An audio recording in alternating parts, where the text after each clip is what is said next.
ABC Kinderteach presents Penny and Her Marble, written by Kevin Henkes. Chapter 1. Penny was pushing her doll Rose in her stroller. They went back and forth on the front sidewalk. "Only go as far as Mrs. Goodwin's house," called Mama, and there's Mama keeping an eye on Penny so she does not get into any trouble. Penny pretended they were in a big city. "Look at the tall buildings, Rose," said Penny. When they got back to Mrs. Goodwin's house, they turned around. Then Penny pretended they were in a forest. "I hope we don't get lost in the trees, Rose," she said. So she's pretending when she's walking that she's someplace else, in a big city, in the forest. She has a great imagination. They went back and forth again and again. Now Penny pretended they were flying in a plane. "Everything looks so tiny from up here," said Penny. Just then Penny saw something on Mrs. Goodwin's lawn. It glinted in the sun. I wonder what it could be. Maybe some money? It was a marble, a big, shiny, blue marble. There it is, right there. "It can't be Mrs. Goodwin's," thought Penny. "She is too old to play with a marble." Penny bent down to get a better look. The marble seemed to say, "Take me home." Penny looked around. No one was watching. Penny picked up the marble. She put the marble in her pocket. Then Penny raced home with Rose. I think she's feeling a little bit nervous about taking the marble because she knows it's not hers. Chapter 2. Penny took the marble to her room. She shut the door. Penny rolled the marble between her fingers.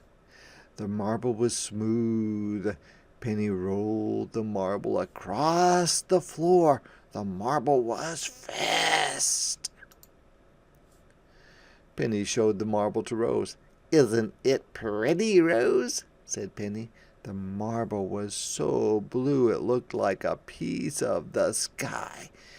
Penny went to the window and held up the marble. She was right. The marble was like a piece of the sky.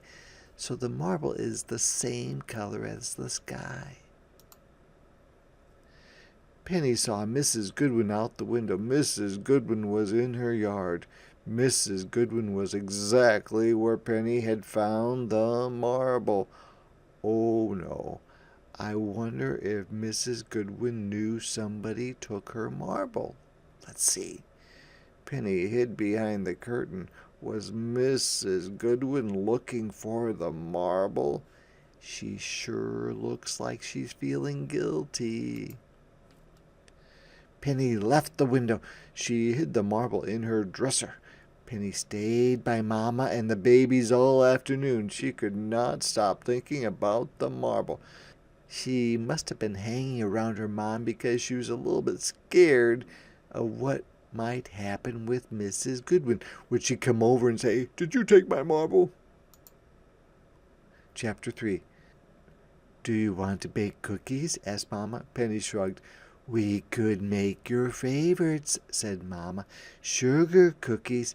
"I'll watch you," said Penny.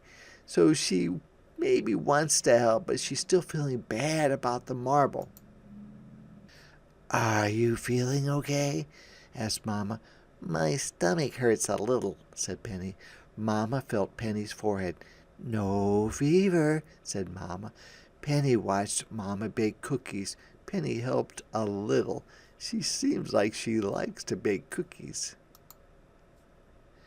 At dinner, Penny did not eat much. She must be worrying still. The oranges in the bowl looked like big orange marbles. The peas on her plate looked like little green marbles.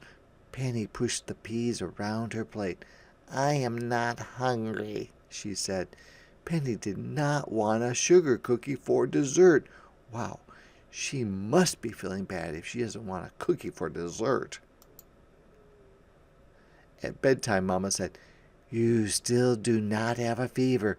Papa said, "You will feel better in the morning." "It's probably just a bug," said Penny, which means like a little virus or the flu or something like that, but I think she's just worried. "Are you worried about something?" asked Mama. "No," said Penny. "Are you sure?" asked Papa. Penny nodded. But she was worried about something. She was worried about the marble. After Mama and Papa left her room, Penny looked at the marble. It was still so blue and so smooth and so shiny. Penny put the marble back in her dresser. Penny could not sleep. She kept thinking about the marble. What is she going to do about it? I bet she gives it back to Mrs. Goodwin. That's my guess. When Penny did fall asleep, she dreamed. She dreamed that Mrs. Goodwin was knocking on the door, yelling, "Where is my marble?" Then Penny dreamed that the marble grew so big it broke her dresser to bits. Finally, Penny stopped dreaming. She slept deeply until morning, so she is really worried. Chapter 4. When Penny woke up, she had forgotten about the marble. All of a sudden, she remembered. So she's happy, and then she's worried when she remembers. Penny got dressed quickly. She got the marble and put it in her pocket. Penny looked for Mama. "Mama," said Penny, "may I take Rose for a walk before breakfast?" "Are you feeling better today?" asked Mama. Penny nodded. "Okay," said Mama, "just to Mrs. Goodwin's and back." So I bet she's going to take the marble back. Penny pushed Rose to Mrs. Goodwin's yard. Penny could feel the marble in her pocket. It felt as heavy as a rock. Penny bent down. She put the marble back where she had found it. "Let's go home, Rose," said Penny. "Hurry." So, look at who saw her. I wonder what's going to happen. "Wait," called Mrs. Goodwin. Penny's heart pounded. "Oh, Penny, don't you want that pretty blue marble?" Didn't expect her to say that. Penny looked up at Mrs. Goodwin. Penny's cheeks were hot. She could not speak. But she doesn't look mad, does she? Mrs. Goodwin said, "I found the marble yesterday. It was in the back of my kitchen drawer. I thought someone would love it. That is why I put it on the grass by the sidewalk. I hoped someone would walk by and see it," she said. "I did see it," said Penny, "but I thought it was yours, so I put it back." So I bet Penny gets to keep the marble because Mrs. Goodwin wanted someone to find it and take it home and play with it. Mrs. Goodwin picked up the marble. She put the marble in Penny's hand. "And now it is yours," said Mrs. Goodwin. "Thank you," said Penny. "Thank you very much." Penny rolled the marble between her fingers. It seemed even more shiny and smooth and blue than before. "Have a good day," said Mrs. Goodwin. "I will," said Penny. "I will." She is so happy it turned out okay.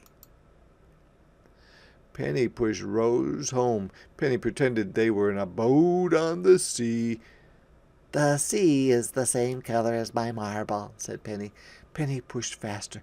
"This boat ride is making me hungry, Rose," said Penny. "Let's go inside and have the biggest and best breakfast ever." So she's feeling much happier now that she returned the marble, and even happier that she was able to keep it because Mrs. Goodwin wanted someone to. And they did.